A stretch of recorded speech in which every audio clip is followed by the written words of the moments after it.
Баршаларыңызға бүгінгі біздің жасайтынымыз пирожки болады. Оны кешегісінде видеода мен көрсеткенмін, нанның ашыту жолдарын. Сонда нан пісіру, нанға арналған және пирожкиге, одан кейін барып бауырсаққа ашылған видеомда жасалу жолдары көрсетіліп тұр.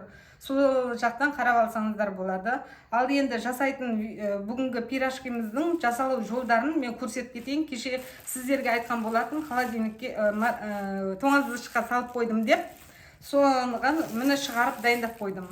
Енді бізге керегі қазір алдымызда тұрған міне картопты суды құйып пісіріп дайындап қойдым.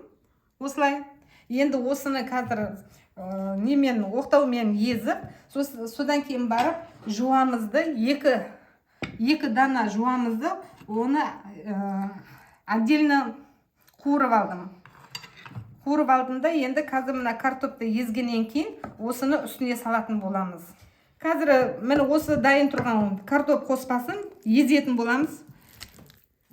Езіп отырып, мен сіздерге әңгіме айтайын. Бүгінгі күнге дейін маған тіркелген оқырмандарыма алғысым шексіз, ортамыз толып жатыр екен. Барлықтарыңызға рахмет, Алла разы болсын. Ал кейінгі осы неде каналымда 80%-ы маған тіркелмей сырттай қарайды екен. Сол кісілерге айтарым, сырттан қарамай маған тіркеліп, маған лайк басып, коммент жазып, қолдап қойыңыздар енді.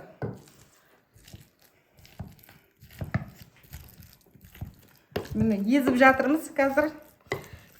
Осында ағаш оқтаумен езген дұрыс болады, себебі темірдің дәмі шығып кетеді, қасықпен или басқа нәрселермен езген кезде. Сондықтан ағаш осы оқтаумен езіп аламыз. Достар, езіп алдық, әдемілеп жақсылап тұрып. Енді мұнда 4 картошкамыз бар. 4 картошка, соны суға салып, чайный ложкамен тұзын араластырып пісіріп алдым. Осым дайын тұр. Ендігісі, мына жерде жуамыз бар, бұда 2 жуа. Осы 2 жуаны майға қуырып алдым. Қазір осыны жаңағы картоп қоспасына қосамыз. Бисмиллахир-рахманир-рахим.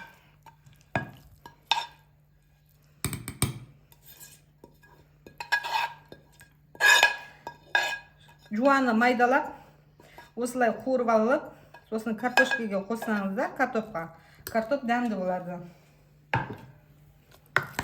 Кейбіреулер бар енді, жаңа сүт қосады, май қосады, ол енді картофельмен пюре болып кетеді. А мынау кәдімгі пирожкиге арналған қоспа. Енді осыған қазір қара бұрыш қосамыз. Ең соңғысы алған екен. Осыны қосып, араластырып дәмді қылып, қазір пирожки пісіретін боламыз.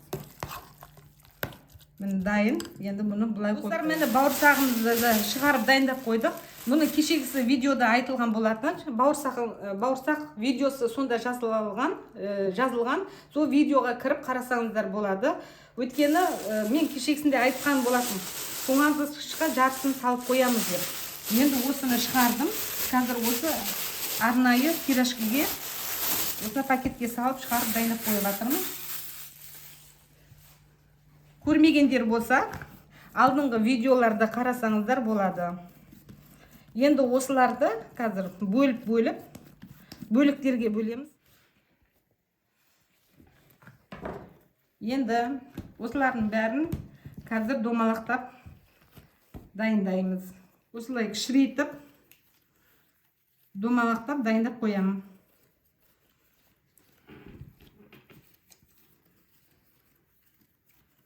Осылай күлшелеп атырмын, кішкентай етіп.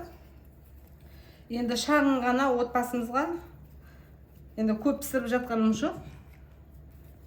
Отбасымызға осылай шағын ғана дайындап қойып атырмын. Майлап аламыз бұлай.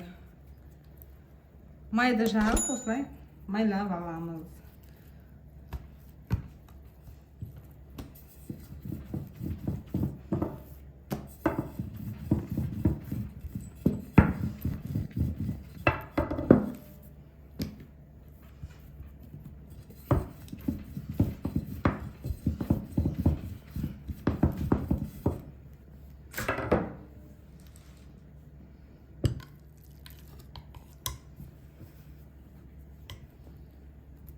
осылай бір қасықтан салып қалауларыңызша салуға болады.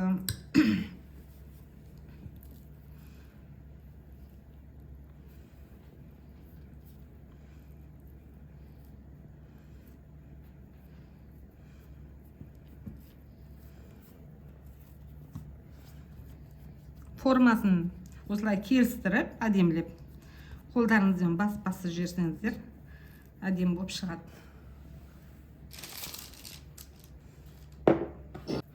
Осылай майлап, қолмен майлап аласыздар. Содан кейін оқтаумен жая бересіздер.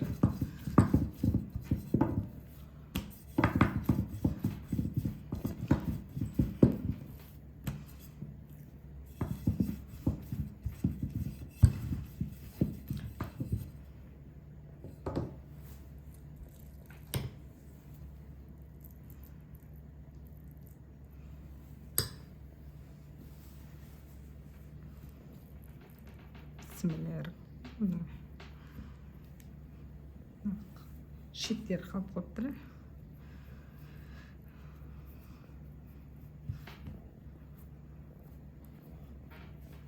Енді кейбіреулер бар, үлкен қылып жасайтын. Мен үйде осылай кішірейтіп жасаймын. Бисмилла.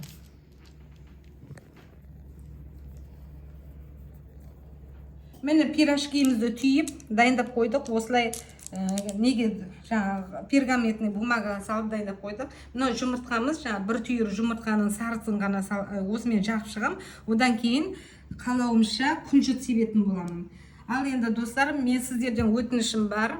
Статистика бойынша менің каналымда 80% тіркелмей қарайды екен. Сол кісілерге өтінішім, менің каналыма тіркеліп, лайк басып, коммент жазып, мені қолдап қойыңыздар. Олай сырттай тығылып қарамаңыздар. Тікелей мен каналыма кіріңіздер, рецепті қараңыздар, маған қолдау білдіріңіздер. Жарай ма? Қазір болсын, несін жағамыз? Жұмыртқаның сарысын жағамыз.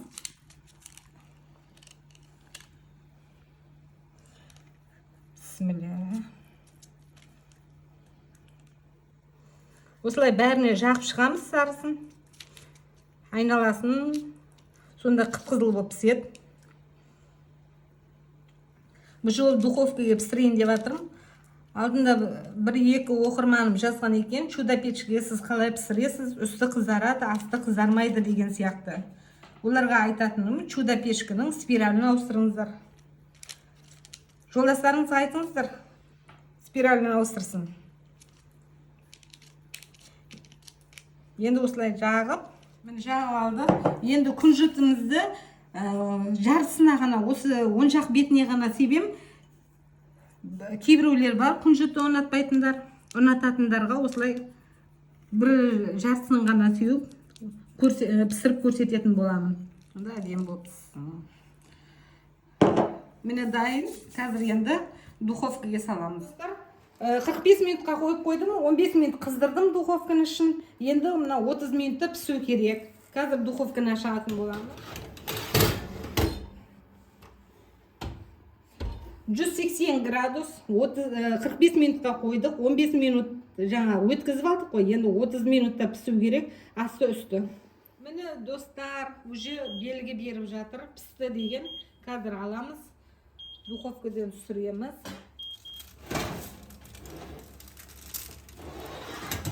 Міне.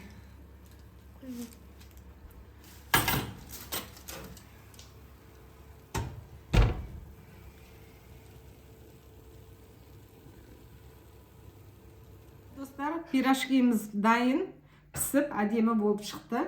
Өзіме қатты ұнады, шыны керек. Енді қазір сіздерге бөліп көрсететін боламын.